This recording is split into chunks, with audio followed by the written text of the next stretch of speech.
Hi, I'm Lachlan Clossy, the NTEU ACT Division Secretary. Now, as you're aware, senior management at the Australian National University are asking ANU staff to give up their 2.5% pay rise in December to make up for their erroneous budgeting, financial mismanagement, and poor governance practices. Now, in this short video, we're going to go through the 4 top reasons why you should vote no so that you don't have to pay for their mistakes.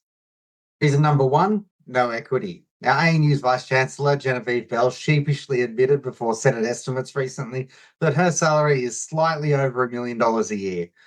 Meanwhile, ANU's senior management are on what are called performance-based employment contracts, or PBECs.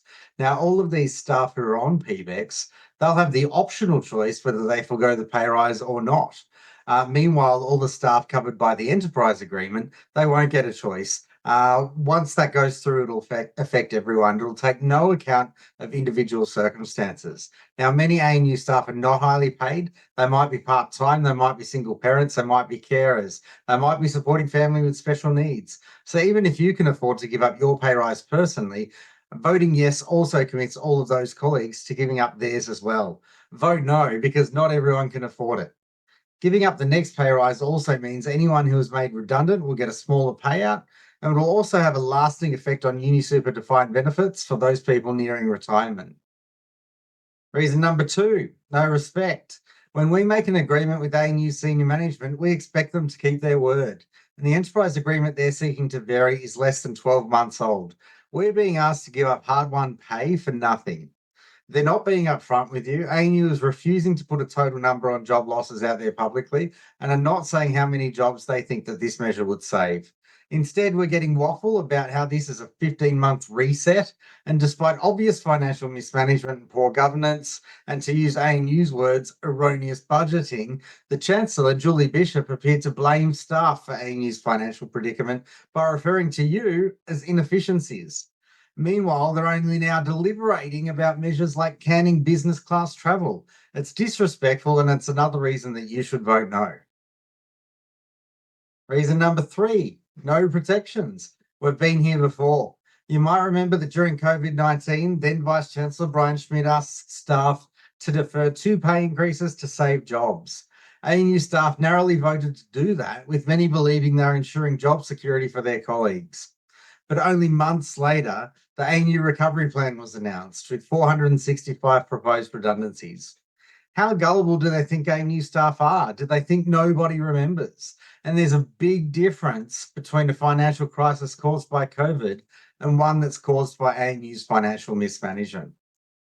And let's talk for a minute about the job losses already announced in CHM, FNS, the DVCRI portfolio, the DVCA portfolio. Those change plans propose the disestablishment of 158 roles.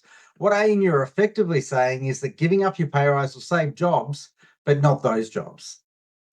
Vote no, because giving up pay rises didn't stop job losses last time, and it won't stop job losses this time.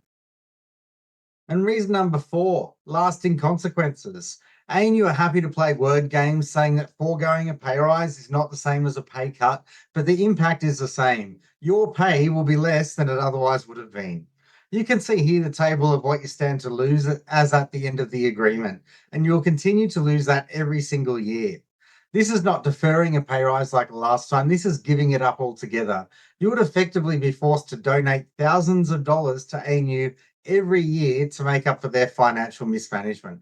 Those numbers in red there are basically the real dollar amount that those levels would lose between now and the end of the enterprise agreement. That's thousands of dollars that ANU would take away from your family and from your household budget in a cost of living crisis between now and the end of the agreement. And this is on top of other costs they're trying to claw back, like jacking up your parking fees or forcing people to take leave. This also affects every entitlement you have. It will mean less superannuation and lower payouts like severance or redundancy entitlements if you leave the ANU. There's a big difference, as I said, between a financial crisis brought about by a global pandemic and a financial crisis brought about by ANU's erroneous budgeting, financial mismanagement, and poor governance. You and your colleagues should not have to pay the price, and you should therefore vote no. And why is this important? Voting no doesn't just make sure that you and your family and your colleagues and their families are looked after and get the entitlements that you deserve and that ANU has previously agreed to. This is about more than that. It's about making sure that ANU staff are valued, supported, and respected. Unfortunately, we've seen a succession of changes which negatively affect staff in recent times, often the product of little to no consultation. From the Recruitment Approval Committee, the RAC, to parking fee hikes, to forced annual leave, and threats to your ex gratia end of year leave. It's clear that ANU's senior management doesn't understand what it's like for staff on the ground. Voting no sends a strong message that you deserve to be valued, you deserve to be supported, and you deserve to be respected. And unfortunately, that's a message that ANU senior management desperately needs to hear right now. When voting opens on the 18th of November, vote no.